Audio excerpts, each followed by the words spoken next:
I'm Richard Porter. I'm Jonny Smith. And this is Smith and Sniff, a podcast in which two friends talk about cars and many other things. Have you ever encountered the phenomenon of an unexpectedly bald man?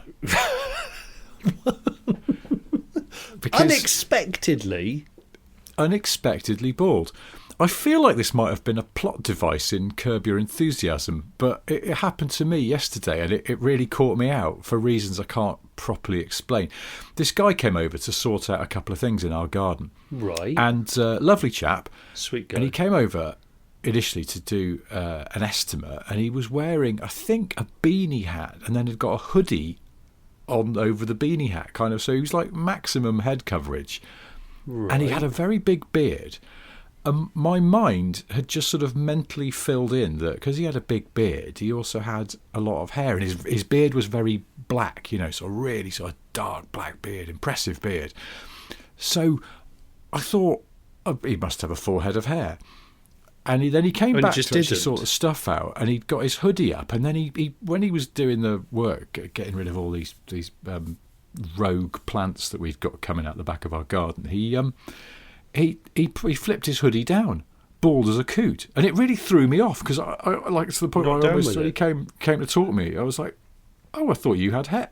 No, sorry, don't. No, yeah, just didn't see it coming. Did not expect him to be a slaphead. I sense you're a bit pissed off about it. I don't know, but it's not at all. It's a bit like radio DJs not being as you would insist that they look like. I remember getting a little bit disappointed and confused that Terry Wogan didn't look the way I expected him to look, and I expected him to have a massive beard. And this is when I was a kid at school. Yeah, I remember. And still, I mean, it's less so now because radio DJs have webcams, and part of the world of media is that you've got to be visual and audio and all the other medias. But in the olden days, if you were a radio DJ, you were squirreled away in a cupboard. You didn't really get seen much, did you? Now, Wogan, see, that's funny because I feel like Wogan was on the telly quite a lot, Blankety Blank and his own chat show and all that sort of stuff in the 80s. So it was playing Lego. Oh, right. Fair enough. I think I was playing Lego. Jonny, look up at the TV. It's that guy. No, I'm busy with Lego.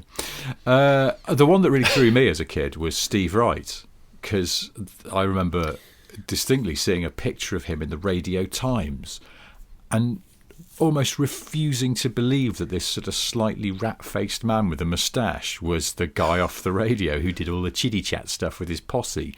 Didn't see. I can't remember what I thought he looked like, but he just didn't look like Steve Wright, actually. Well, that's because you form this picture, because you listen to these people for hours of your life, mostly in the background. I mean, we both have the radio on here and there, don't we? You more than me. The radio distracts me, but I refuse to turn it off. I'm quite a stubborn idiot. Is it because it's company? Yeah, I think it's because otherwise I'll turn to the dark side of Car and Classic or something like that. And you could do that with the radio on as well. I mean, you could do both, and then you literally get nothing done. But I was on Car and Classic last night because every so often I do a little Zoom get together with three mates where we, rather just sort of zoom up together and have a drink and talk shite, we put some structure on it by picking cars from not just Car and Classic roulette. Well, eBay roulette? you can find the car anywhere you like, but basically, and our mate Chris, who came up with this, sets the topics. And we haven't done one for a while, and so he was like, should we get on Zoom again and do one of these, since we're sort of technically in lockdown? And he sets a couple of categories that your car picks have got to fall into, which are quite broad. Great. But last night he did one of the categories, and he does it in advance. He lets us know so you can have a good little rummage around the internet first. One of the categories was just a Japanese car, because it felt like we always end up seemingly talking about khaki old Lotuses and things. And he was like, let's go. Right, you've all got to pick a Japanese car. And so I had a little fertile around Car and Classic. I ended up going with a Toyota Century, predictably enough. Of course you did. Of course I did. And a V12 at that, I'm sure. Of course, yeah. Not that many around at the moment. Often there's sort of two or three, and I think there's on Car and Classic certainly there's only one at the moment. I'm not going to lie, it's probably not the most 2020 friendly car. Oh, I disagree. Now more than ever, we need the Toyota Century. What for? Just utter reliability? Yeah, how dependable and relaxing it must be. I think 2020 is the year of the V12 powered Toyota Century. It's just no one else has realised yet. No, 2020 should be the year of Japanese oversized therapy. We've all admitted in our own ways, and I certainly have, that it's been a bit of a battle this year. And maybe a morale boost would be, I just go out and pull the trigger on that LS400 that I've never pulled the trigger on. And I fill it full of honourable domestic market Japanese trinkets. I think it would be bloody brilliant. The Century that's on Car and Classic it has got the cloth seats, which I would insist on, rather than the leather. But it doesn't have the doily antimacassars. There's one on eBay that does, and oh my goodness, it's a JDM treat. If it doesn't have no macassar, I love the word antimacassar. Antimacassar. It's not Mamakassa. No, Mamakassa is the dead lady from All the Leaves Are Brown and the Skies Are Grey. It's not her. It's Auntie Macassar, who's still alive. She lives in San Francisco. She's got a lot of long skirts and beads. She's really nice. Oh yeah. She is. She's fantastic. She's very, very in tune with the earth. Sweet woman. Sweet. But do you know what? You were just talking about people who don't look like you expect them to look like because you formulated a picture of them in your head. I think it used to be like that, and perhaps, it used to be like that with maybe convicted criminals and killers, because the Yorkshire Rippers died. The infamous serial killer of women. He's died, hasn't he, of coronavirus in prison? Yeah. And the reason why I'm bringing such a jolly subject up on the podcast is because he was convicted because of his car crimes. The car, I think, the ID of the car led to his conviction. Is that right? I'm sure you'll I'm absolutely certain of it. In fact, to the point where I'm going to bring it up because I think this is a fascinating car-related crime. Now, hang on. Was it It was he'd stolen the Renault? plates. Was it like a Renault 16 or something? No. Wasn't it? I'm sure it was SD1 and Skoda related. Crikey. I think what he'd done is he'd stolen the reg plate off another car to put on his car. Oh, okay. And the police did a random stop check when he had... Did he have a woman in the car? I don't know. Do you know what? I don't it's really know much about good. The Yorkshire Ripper, except that he was a lorry driver. I feel a bit bad now because I've kind of told you that he got convicted because of his registration, and now I don't know the full story, so I'm being a bit of an idiot. Hang on, this was in the early 80s, wasn't it? So 81 he was convicted. If the police stopped you to run a check on your plate, they would have to radio to... They've got to radio a police back station. to base. And then what would they do? Go through some Rolodex or something? Because I can't imagine everything was computerised, even at the police station back then. I will have to. Bollocks! But I tell you what, in about 40 minutes, I'll have the answer for you. How about that? Why are you using Rolodex as well? I've got these Google Rolodex through. They're very, very big, but my God, they've got a lot of information on them. Now, I've watched. I am sure it involves a Rover SD1, and I'm sure it involves a Skoda. And the reason why it involves the Skoda is because, from memory, he'd stolen a plate from a Skoda, stuck it on his Rover, got pulled over in the Rover complete with murder weapons in the back. And they only pulled him over not because they thought he was a killer, but because they were like, well, hang on a minute, I don't think that's that plate from that car. And it turns out it wasn't. And I think that is how he got pulled in. Okay. We've got the makings of a whole separate podcast here. You know, crime Haven't podcasts are very killers very cars. popular, aren't they? But I was just thinking more like Johnny Smith's vague crime solving. Oh, do you want vague crimes? Vague I can do vague crimes. Vague recollections of how crimes were solved. Well, the reason why I brought that up on the basis of what you said is because not actually because of the Yorkshire Ripper, was because I remember when I first saw a picture of Harold Shipman, another murderer. Mm-hmm. I just failed to believe that he'd killed all those people. I was like, just look at him. He just looks like a very trusting, slightly sorry-looking old Father Christmas from a shopping centre. But that's textbook serial that's the killer. Secret of it, isn't it? I'm just sort of also seeing.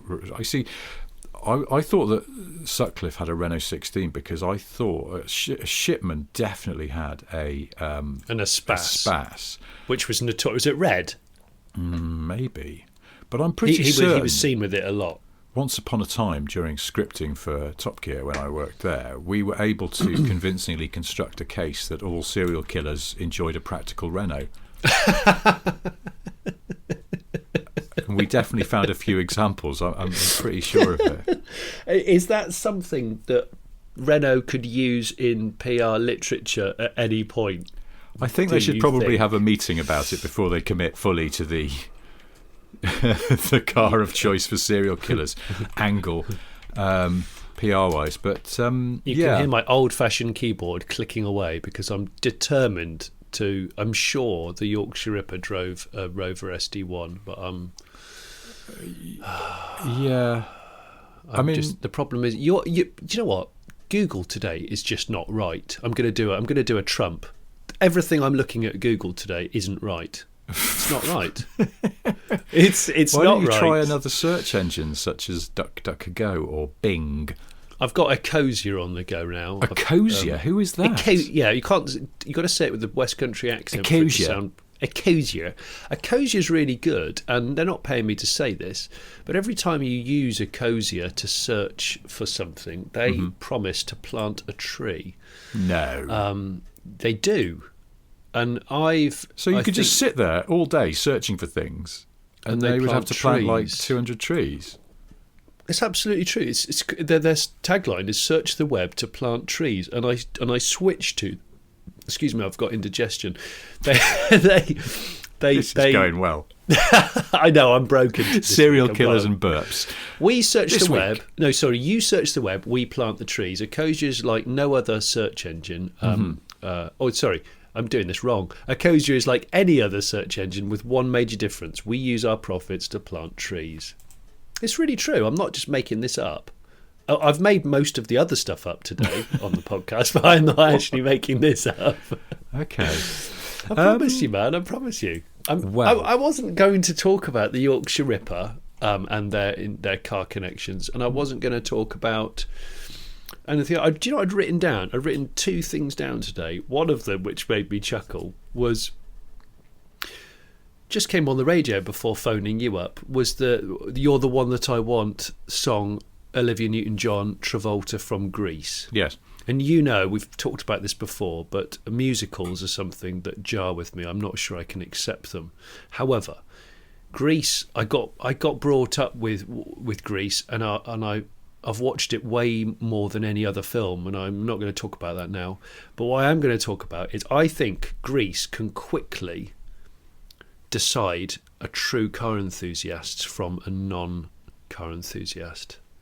Do you know how? No. Well, because Grease Lightning was shit. Grease Lightning was so crap. It was a proper kind of what I would call a TV car. It was just whacked together, or a movie car. It was thrown together to look impressive for 10 seconds. Yeah. But anyone who's into cars would look at it and go, it's so badly thought out and clearly not very good. It just looks like a Morris Minor with like CB Super Oscars self-tapped onto the front wings and really bad decals. Whereas the baddie, Craterface, with his chop-top lead sled, far superior car, looked good. I mean, we need a design guru like Frank Stephenson or Ian Callum or someone like that, or Gordon Murray, to really analyse the aesthetics here. But I do think, actually, when it comes down to it, Grease Lightning was toss, and the baddies car, which doesn't get nearly enough airtime on the film, is a far superior vehicle. I mean, so if you're a non-car enthusiast, yeah, you would probably say, "Oh well, I loved Grease Lightning." Well, no, Grease Lightning was crap. Grease Lightning was just total crap. I don't. Are you getting the picture that I haven't had much sleep this week? I often get that picture, and I'll be honest. Sometimes I worry about you and the amount of sleep that you get because I don't think it's enough. But I do agree with you. For some reason, it just set me thinking about other movie cars that are shit, and all I can think of is the Eleanor Mustang, because that's shit. I don't get me started. It makes me cross how shit that car is just to look at. I can't understand why anybody would want to replicate that just sort of piss poor look that car has. it actually enrages me. I'm gonna probably get shouted at for this, but I've got to stress to people that it's not a real fucking Shelby. It's not a real Shelby. No Shelby Mustang ever looked like that because bless him, gashed. The late Carroll Shelby would never put badly formed plastic on the front of a car that needs chrome, because they wouldn't, because it doesn't work. All right. Also, I watched that film at the cinema. Yeah. I remember making a point of watching it, and it was really strange because on the one hand, Nicolas Cage was just a little bit too strange and overacting, and on the other hand, you had the most beautiful woman in the world trying to balance the carbs on a Ferrari. So emotionally, it was a bit of a roller coaster for me watching that film. Ooh, I mean, really hard. She's messing with the needles. Oh God, there's that absolutely gash Mustang again. Yes, it's and Cage stroking the wheel and talking to it. Enough already. I want to see the most beautiful woman in the world balancing the carbs again, please. I mean, talking about things that slightly enrage you with their shitness, the acting of Nicolas Cage is one of those things for me as well. He drives me mad. I mean, he's no good. It's just, he looks deranged even when the script doesn't call for it. I just can't. I can't be doing with it. I love that. The fact that at any circumstances he shouldn't get any acting jobs. Is that what you're saying? Or yes, I suppose I am. I don't. If I had to list my top 1,000 film actors, he wouldn't even be close. He's just terrible. I don't get it. What was his best work though? Cage, because he's done some. Well, that's what I'm hesitating to really be completely critical of Cage, because it's nagging me that there are actually some films he's done that are quite enjoyable, and I just can't remember what they are. Didn't he do Snake? Was it Snake Eyes? Oh, I don't know. Snake Eyes. Films. We're going to have. There's a connection here between the aforementioned Grease and the boy Cage, and that is a film which is so bad. I love it. I will always enjoy watching it, and it's Face Off. Oh, can you remember it's John Woo? Now I can remember that film, and it's hilariously cack, isn't it? I think I went to see it at the cinema. Oh, it's so ridiculous. It's peak. I think it's probably peak Travolta with glass fibre face syndrome. Yes. Because you keep looking at him going, is he a real John Travolta, or is he another person with John Travolta's face on? Because nobody knows what John Travolta's face really looks like anymore. They used an animatronic John Travolta for this movie. It doesn't look real.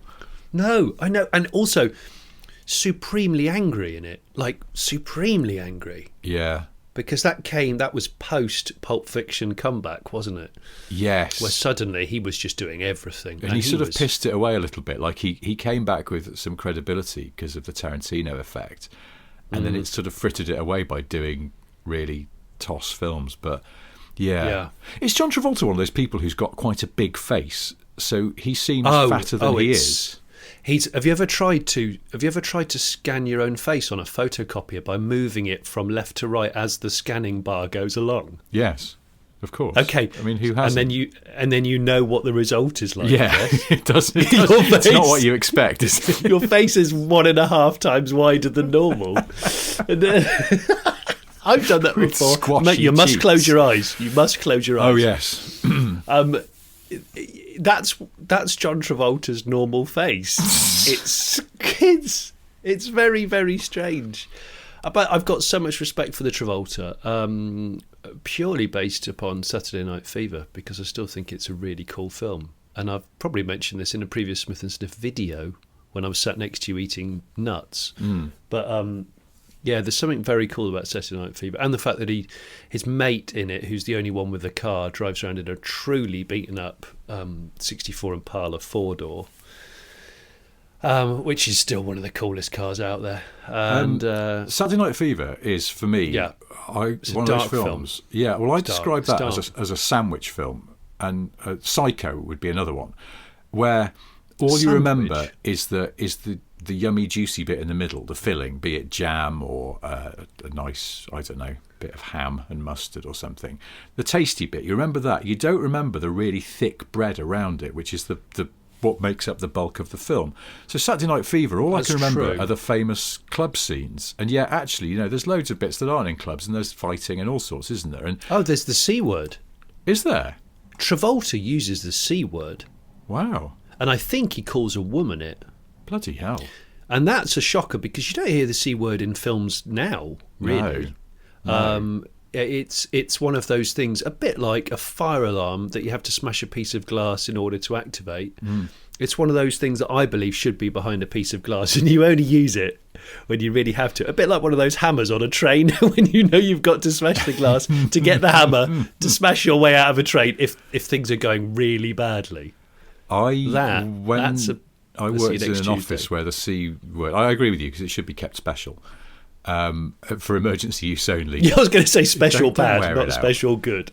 But I used to work in an office where it was probably used a little bit too much. And then a colleague and I went to a meeting with some people from another office, another company who didn't work with us. And without thinking, I used it to accuse my colleague that I was with of being a C word, because we were disagreeing about stuff, and it got not heated. It was like, this is the way we would normally talk to each other. So, but of course, to people listening in, they didn't realise, and I went, "Oh, come on, you're just being a C word about this." And there was an audible in the room, and I suddenly went, "Oh no, we're in front of strangers, and I've just dropped the C bomb. There's no walking back from it." What did happen? I've got to know. Well, we just sort of carried on. But do you know when you kind of, like, if you were a snail, you would have gone back into your shell and stayed there for a while until everyone left the room. It was like that. I don't think I spoke much after that, because I realised that I fucked up. The worst thing was, as well, it was in front of the people who ran the Bewley Motor Museum. And museum seriously? people are a gentle kind, yes. I know. And you dropped that? Yeah, I threw a sea grenade into the room without thinking.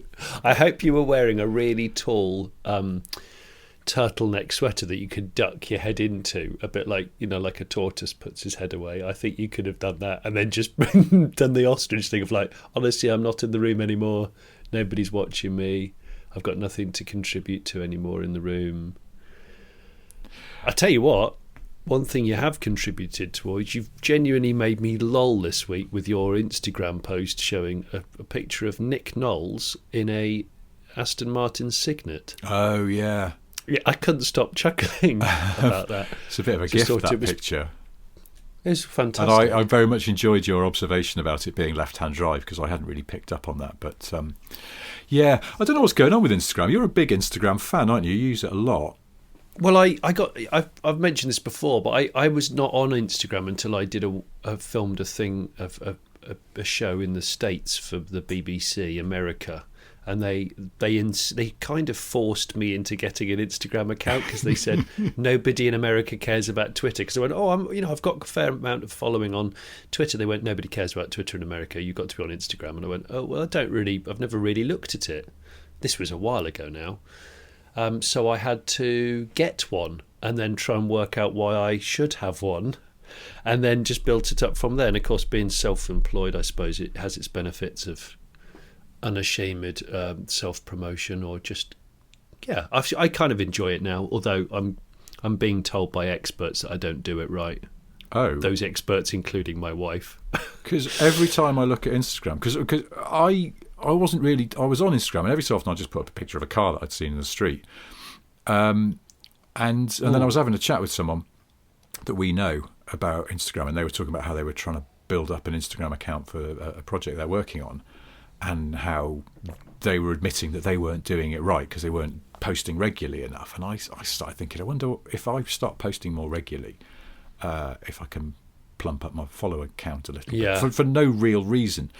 And then I so I just tried it for a week, but I alighted on, rather than posting pictures of cars, because you've got to go out and take pictures of cars. I was like, I don't have that many. I'm not going out as much except walking the dog, and I don't see that many interesting cars to keep. Well, you see abandoned Skoda Subaru Tribecas in the middle of the road. Yeah, which that is quite funny. Yeah, it's gone now, by the way. Has it? Yeah. Good. So I just started looking around on the internet for shit pictures of celebrities with cars, and then making up stories to go with them, and thought I'll try that as a little shtick on Instagram. And people seem to quite like it, but I don't really know where I'm going with it, except that they're quite fun to do. And hence the latest one was Nick Knowles. Weirdly, it has, like, my follower count's kind of doubled in a month or so it has kind of been because people are probably appreciating the fact that it's a bit strange. And it is a bit strange. Also, Nick Knowles, television's DIY SOS man in the UK, actually a really good show. Actually, really tugs on your heartstrings sometimes. But I have now got this image of Nick Knowles turning up to all of these intense DIY house rebuild shows in a Signet with one of those, with a tow bar, with one of those exceptionally small trailers that you get from places like Halfords. Well, like the one you've got, that you haul your easy chairs around. Like my late break show, very small, borderline pointless trailer. But actually, I've found a point for them. Have you had it branded up, that trailer? I can't remember. No, I might do that. I think you should. It's something I might do maybe on the run up to Christmas. Maybe I will resto mod the trailer and have some awful sign writing in maybe a really bad font on the side. You know, like a local business that hasn't had any graphic design time. Go with Cooper. Do you know Cooper? The typeface, which is on, I think, it's on Microsoft Word and stuff. It's really sort of 70s sign writing typeface. Love a bit of Cooper. I would do that. Yeah, I like a bit of Cooper as well. It hits the spot, doesn't it? You want to go, I want this to look like the side of a comma van in 1974. Cooper. So I'm going to do that. Yeah. Oh, well, anyway, Instagram. I see how shit I am at self-promotion, but if you want to see my Instagram, including a picture of Nick Knowles sitting in an Aston Martin Signet with a bit of whimsy underneath it, then it's funny. _petrol on Instagram, because some fucker's got sniff petrol as one word.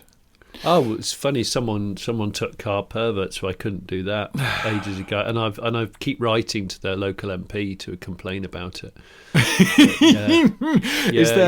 I just put a stiffly worded letter in with the Internet Ombudsman. Oh, there's that lovely term again. I know, it's one of our favourites. Really, I just wanted to say ombudsman because it's one of my favourite words. I'd like a rap artist to use the word ombudsman in a what? Work it into a rhyme. Work it into a rhyme. Because that sometimes there's some fantastic words of being woven in a rap, and I do go, oh, that's good. They've used that and that. That's good linguistic skills there. Yeah, yeah. And actually, I haven't heard ombudsman. So I'd probably like that to be woven into some I don't even know what you'd grime. rhyme it with. Ombudsman. I mean, it's a hard one, isn't it? Well, it'd be man. Would it be man? Awkward son. I've always been your awkward son. Why don't you report me to the ombudsman? It's not quite there, is it? But that's the skill, right? You take an awkward word like that, and you can successfly weave it in. Well, let's get Dizzy Rascal or someone involved in this. Can we just going to stop the press a minute? We've just had a telegram from a search engine come through to say that on January the 2nd, 1981, Peter Sutcliffe, a.k.a. the Yorkshire Ripper, was arrested by 2 Sheffield police officers on routine patrol for displaying false number plates on his Rover. The number plates actually belonged to a Skoda.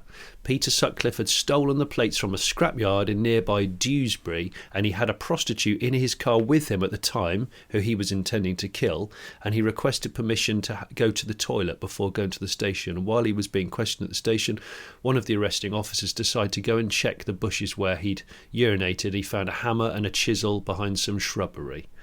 And they also found some murder-related stuff in the boot of his Rover. So there you go. I remember a Skoda and a Rover being critical in the conviction of the Yorkshire Ripper who died today. And that's it. That's the only reason why I mentioned it, because it's car-related killer fair play trivia. That's and you remember. I feel like I've exercised the demons now. I knew there was something. I tell you what, your Aston Martin Signet Instagram post, which was very impressive this week because it did make me chuckle multiple times. But it's not the best thing I've seen on Instagram this week. Right, this is the bit where you ask me what the best thing I've seen on Instagram this week is. Jonny Smith, so you know. What's the best thing that you've seen on Instagram in the last week? Well, it's funny you should say that, because I follow a couple of bands on Instagram and an old band related kind of, I guess, fan pages, because there's sometimes some really good archive. And in this instance, Led Zeppelin Archives is a handle that I peruse here and there. Do quite like a bit of Zeppelin. And there's a newspaper cutting or a magazine clipping from The Loves and Hates of Robert Plant, and I can't work out where this was from, which magazine it was from. I think it might have been Rolling Stone or NME. And it's just got a column of the things that Robert Plant loves and a column that he hates. Yeah. And I'm not going to tell you all of them, but the bit that really I loved was the fact that halfway down the loves, it says, I love reading about India, the country which I would like most to visit. I like walking through the countryside, taking my time, my favourite walk being along the banks of the River Severn. Mm-hmm. I also like cleaning the car, which most blokes hate, but I dig. And instantly, I'm like, the lead singer of one of the original metal bands, hard rock bands, who's still alive and pretty cool, he enjoyed, and maybe does still enjoy, cleaning his cars. And I'm thinking, today, is Robert Plant still into detailing? It's a big business now. People getting very, very turned on about the beading, the beading of moisture off paintwork and things. Is Robert Plant, with his millions that he's made, does he just enjoy nothing more but a really good detail? I'd love it if he does. I need to meet him even more than I did before now. Do you think he's got a 2-bucket system going on? Oh, Plant's got way more than 2 buckets. Plant's gone for the 6-bucket system, and he's written a very convoluted. These rock and roll stars, it's all about excess with them, isn't it? Oh, he's gone clean in terms of the way he lives, but he's full rock and roll with car cleansing. Well, valeting business. Robert Plant's like crazy rock and roll valeting. Do you think he still gets together with Jimmy Page, who has a very slovenly attitude to car washing? What would Jimmy Page drive? I have a fairly certain knowledge that Robert Plant, however you'd have it, is is an Audi A8 man in recent times, or possibly even S8. I'd like to know what Plant drives now. Like, what are him and his family's just like nails? What are his hacks? I'd like to know that very much. And maybe that's the thing. Maybe Robert Plant doesn't offer a service publicly, but to the other band members, it's well known. Plant can't help himself. If Page turns up on the doorstep for an afternoon chat or maybe a bit of a session of, I don't know, old times. Holy shit. What? Are you right? Are you correct? Well, I just typed Robert Plant car into non-tree planting search engine Google, bastards, and did a picture search. Yes, an Audi S8 comes up. It was for sale at Bonham's, ironically at Bonham's, John Bonham's auction. Of course, John Bonham's auctions. But scrolling down, this is weird because it's just weird synchronicity in this podcast. Google image search, there is a picture of Robert Plant standing inexplicably with, I don't know who that woman is, with a woman who's sitting on a barrier that's labelled City of Clarksdale, so it's in the US somewhere, lurking in the back of shot, I mean literally lurking because it's poking out from behind a tree, is a Subaru Tribeca. No, you're joking. I'm not. Robert Plant. Is that abandoned Tribeca next to you? Was that Plant? Was it Plant? And he just went, God, it's got a stubborn bit of bird shit on it, and he's just despaired so much that he's got out. No, it just had an ECU meltdown, and he just thought, do you know what, I'm late. So he just got out, clicked the button to lock it, threw the keys onto the railway line and left the keys on the scuttle and just went, I'm off, and just walked off with a paper under his arm. And that was that. It's just really weird. I mean, the car is sort of incidental. It's like it's in the back of shot, but there are no other cars in the back of shot, and it is genuinely just lurking, like you can only see its nose poking out from behind a tree. It's a very weird photo that just, of all the cars in the world to be in a photo with Robert Plant, the extremely obscure Subaru MPV that we were talking about last week, it is there. Well, can you imagine if Robert Plant, because he is quite a charitable guy from what I can read and see, imagine if he said, I will come and I will heavily detail somebody's car if they bid high enough. You'll get a day of Robert Plant related car cleansing. I just think that would be unbelievably good. Wouldn't it be brilliant? I think his trademark long rock star hair would keep dipping into the soapy water, and it would be he'd have to tie it back, really, wouldn't he? He doesn't actually use his own hair as a chamois. No, I'm not suggesting. Maybe he does. Maybe that's the secret to his high shine bodywork, that he uses his own lustrous hair to that would be buff amazing. The metal. Robert Plant's own hair chamois. I don't know. I've got newfound levels of respect because I like cleaning my own vehicle. I do. I don't get enough time to do it. Do you want to come over and clean my Land Rover, because it's a right fucking state at the moment? And I would love to clean your Land Rover, because your Land Rover is one of those cars where I think I could bring it up nicely with the products that I've got about my person in my garage. And I've also had my pressure washer refurbished recently, because I thought instead of doing the usual thing of like, it doesn't work anymore, clearly it's not going to be repairable, bollocks, I'll just order a new one. I took it to a local company that I know are a dealer of Karcher, and I said, could you just diagnose the thing? And of course they went, well, it's going to be 30 quid for us to just look at it. And I went, oh, okay. And they did, and I've had a new pump fitted in it. So most people would have just chucked it away, but I'm like, no, I've had good year's service out of that. I've had 10 years out of it. Fair play. I get the impression you weren't interested in that last part of the chat, Rich. No, I kind of was. A bit. I just found Robert Plant's old Audi S8, 2002 S8. It sold. Looks like it sold in May of this year at. No, did you? At Bonham's auction at Bicester Heritage. Yeah, 2002 Audi S8 ex Robert Plant, whatever. Odometer reading 1,999 miles and 800 miles also. Originally owned by Led Zeppelin's Robert Plant, this highly specified and little seen Audi S8. God, auction descriptions are shit, aren't they? Did you say little seen? What are you talking about? Little seen. Must have been seen by all the people who watched it doing 200,000 miles up and down Britain. But blah. The front tyres are showing some signs of wear because he's on it. So I want to know if it's been in a hedge, and I want to know if anyone stubbed out cigars on the back seat. While stored for 2 years and consequently due a service and MOT, the engine is said to start and run well. Stored for 2 years.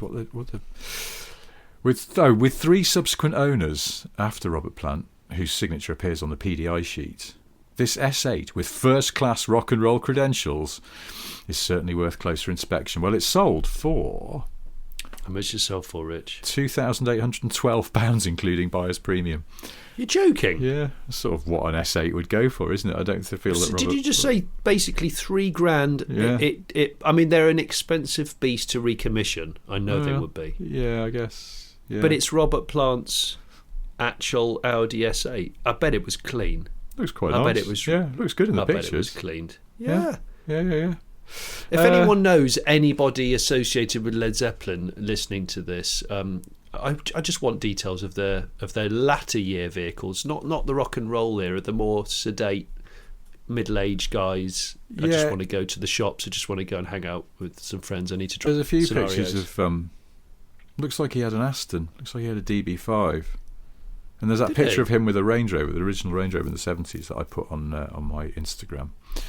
Oh, yeah. Yeah, definitely an Aston. My friend Kieran at Rockstars Cars, well worth following on Twitter, by the way.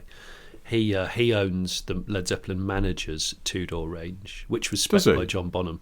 Yeah. Oh, really? Was it? Yes, really, really cool. Huh. It's a 70s one. I know they had a number of them because John Bonham had a Range Rover as well, but apparently Bonham spec'd this one because John Bonham apparently liked specking cars, which again I think is fantastic because I could just imagine he just had a very large tumbler of scotch, and he'd be like, just give me the brochure, and he just flick through it with a pen on his ear, just going, right, yeah, you might as well have that. Put that on there. No, you don't want that. Take what? A winch? Why would I have a winch? Just I live in London. Don't care.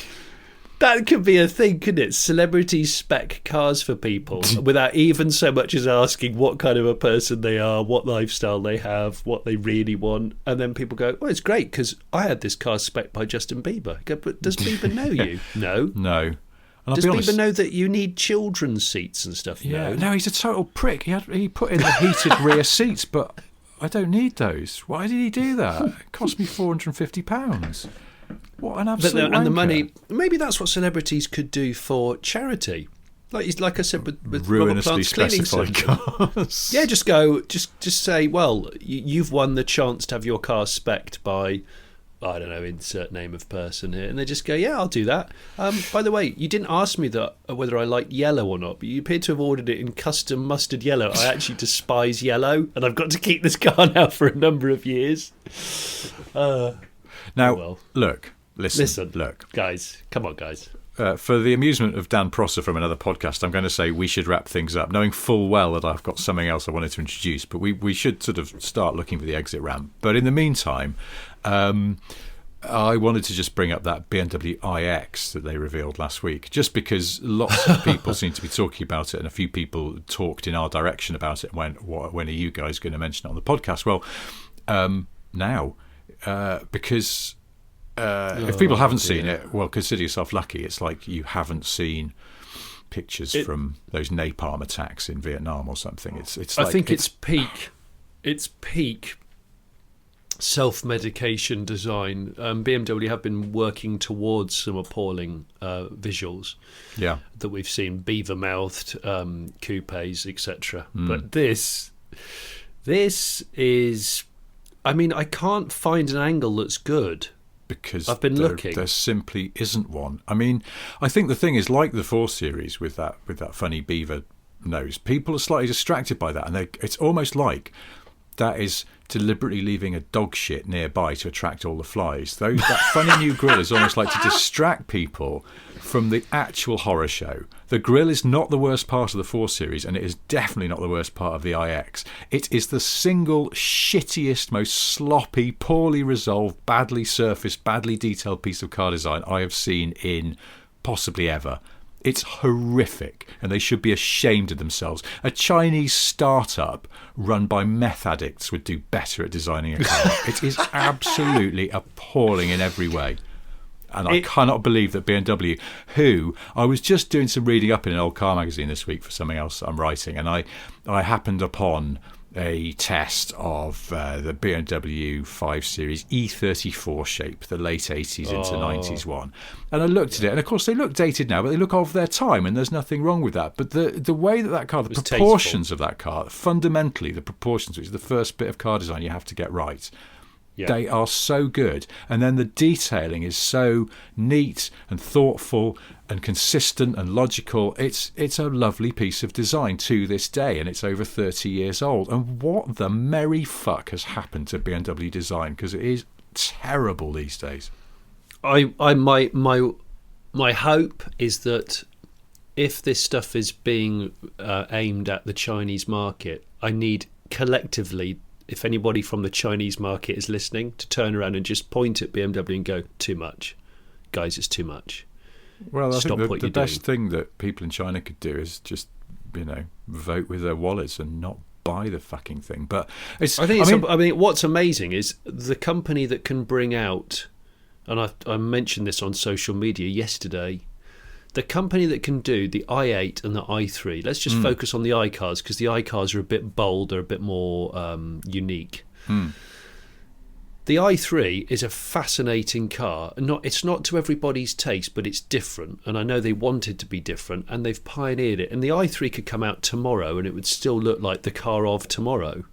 And, yeah. And then, I mean, that's the thing. Don't get me wrong. I'm not against a progressive, challenging design, and I think the i3 is that, and the i8 was that to some extent. And when the i3 came out, you sort of looked at it and went, God, there's a lot to take in here. But what's really telling about the i3, I think, is that it hasn't dated at all. It could come out now and still look interesting and fresh. And you wouldn't call it a pretty car, but it's the fundamentals. Everything about it, it feels like it was done by professionals. They've worked it out, and it's like everything lines up where it should line up, and everything that's a shape or a surface sort of is then consistent through it.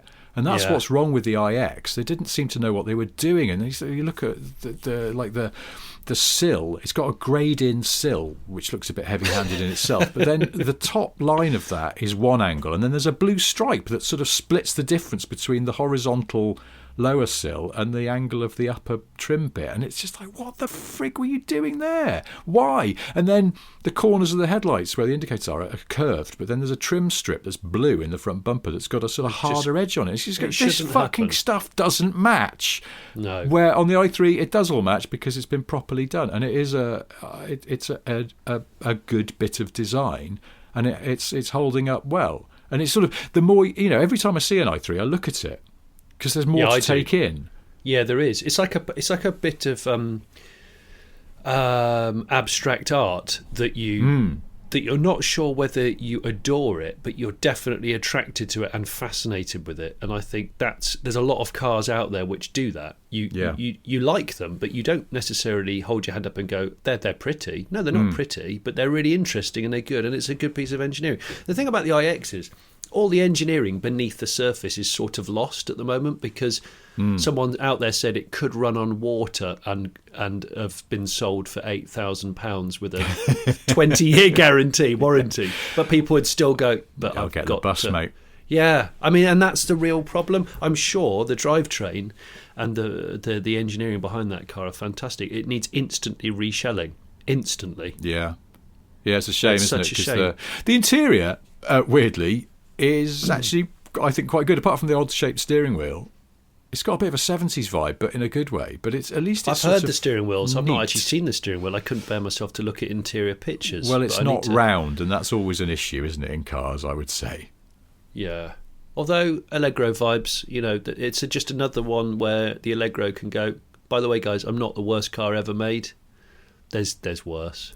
It's funny, isn't it? With every year that passes, you sort of go, actually, the Allegro wasn't all bad. It's not. The Marina wasn't. Oh, actually.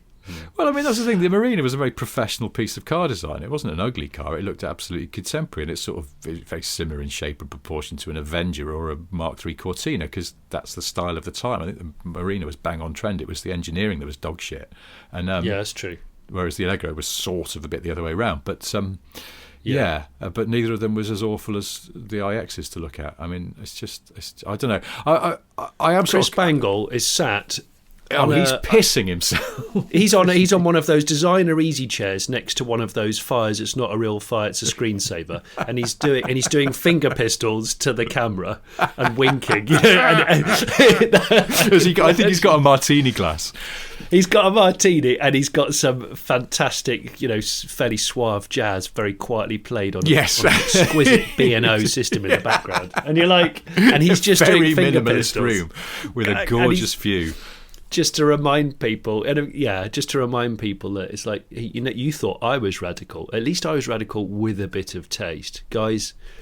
You ain't seen nothing yet. Finger pistols. I just think who is because BMW obviously own Mini, and like I was looking at the 5-door Mini that I drove a very cool EV the other day that's coming out that I'm doing a video on, and of a big manufacturer, and I kept looking at Minis because that's its arch rival.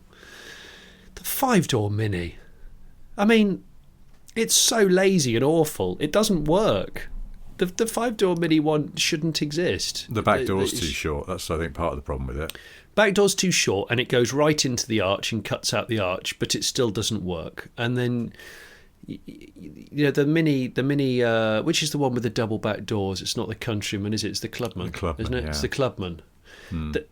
That has such a long bonnet and such a short bum. For the side profile, you just go, doesn't work. Oh, it just looks like someone made a normal Mini out of plasticine and then squished it a bit, doesn't it? It's just it's weird. And it's such a shame where you've got such a sacred brand and you're wading into the design studio with an Excalibur sword and just kicking down shelves of Ming vases and just shouting. I mean, it's awful. It's awful. It's so awful. It's all awful. Anyway, but their interior people seem to be much more on it, which is odd. So I don't know. Maybe just sack all the exterior people and let the interior team do everything. Cause get the interior team to design the exterior. What's the worst that can happen, Dr. Pepper? I just looked again at my list of things we're going to talk about. It says BMW iX. Unexpected bald men, and then again I still don't know why this is on there, but I'm going to leave it on until I work it out. I've just written fizzy yogurt, so maybe next week I'll have worked that one out. But in the meantime, thank you ever so much for listening. If you want to write in, Smith and Sniff, all in writing, at gmail.com, or you can reach us through Twitter at Car Pervert and at Sniff Petrol, or Instagram. There are messages on Instagram, aren't there? I only discovered that. I always forget and then find that 70 people have tried to contact me through there, including you. I can't keep up with it. Yeah, all right, don't contact us through Instagram, the DM please. Overload on Instagram's too much. Yeah, don't contact us through Instagram. And that's about it, except I have 3 things to tell you. One is that Jonny has a solo YouTube channel called The Late Break Show, which has many excellent treats upon it in video form. 2, I have a book out called The Medium-Sized Book of Boring Card Trivia by Sniff Petrol, sequel coming soon. I know I keep saying that. It will happen. God damn it, it will. And 3, I started doing 3 things at the end of this show, which involved me researching a piece of trivia. And unfortunately, I can't think of anything this week, and I didn't bother to look anything up. So the third fact is that I am deeply unprofessional.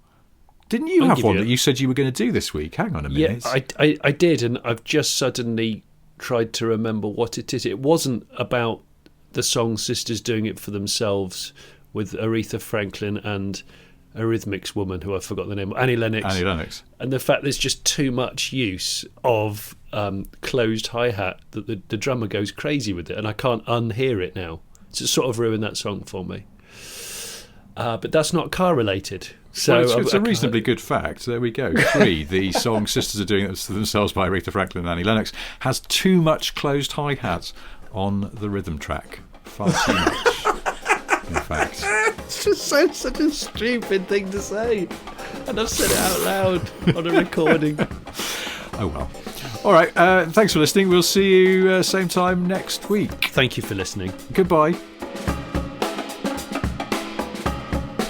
Sisters are doing it for themselves. There was a time when I did stuff.